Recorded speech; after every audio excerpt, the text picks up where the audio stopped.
अस्सलाम वालेकुम नाज़रीन, माया सनागुल तानी सिरियाहो न्यू मेरान न्यूज़ रुकयूं था खबरन डा खबर शामिल कई पिया झंडो मरीमा रिपोर्ट नौकाफ मरी जी झंडो मरीमा पाकिस्तान अमीर अल बहर तंजीम जो काफ़िलो मलान जे आलमी दिहाड़े जे मोरो में रखियल जलसे लाइ सदर शबीर मला सुमार मला उमर मला जी अगवानी में रवानो।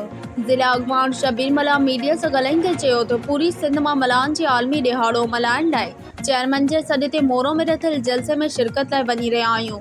ही दिहाड़ो असां मला ईद वांगुरु मल्हाईंदा आहियूं। ऐं वधीक चयो त अल बहर मेर तंज़ीम सिंध जे साहिली पट्टी में आबाद माहिगर कुदरती आफ़तनि में थियल नुक़सान जो असालो करे हुकूमत संदन मुतालबा मंज़ूर करे रोज़गार ॾेई इंश्योरेंस तहत मुआवज़ो ॾिनो वञे। सामूंडी हदनि मां कैद थियल माहिगर खे बाज़ियाब कयो वञे।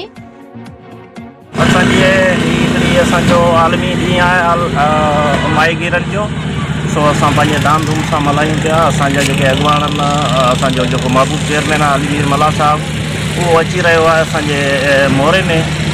सो असां साल ब साल इहो आलमी ॾींहुं मल्हाईंदा आहियूं।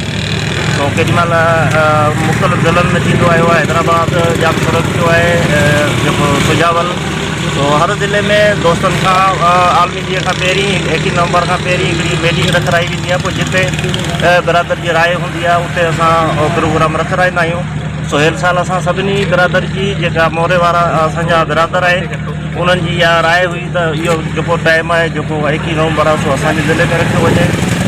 हुन ते असांजे जेको चेयरमैन साहिबु असांजे क़ाइद उते इहो प्रोग्राम मुंतक़िब कयो आहे। सो असांजी पूरी सिंध जा मला जेके से पंहिंजे महबूब चेयरमैन जी मोहबत में उते पंहिंजे मिटनि सां माइटनि सां अॼु असांजे ईद जो ॾियारो आहे, सभु असां वञी रहिया आहियूं। वॾी महिरबानी।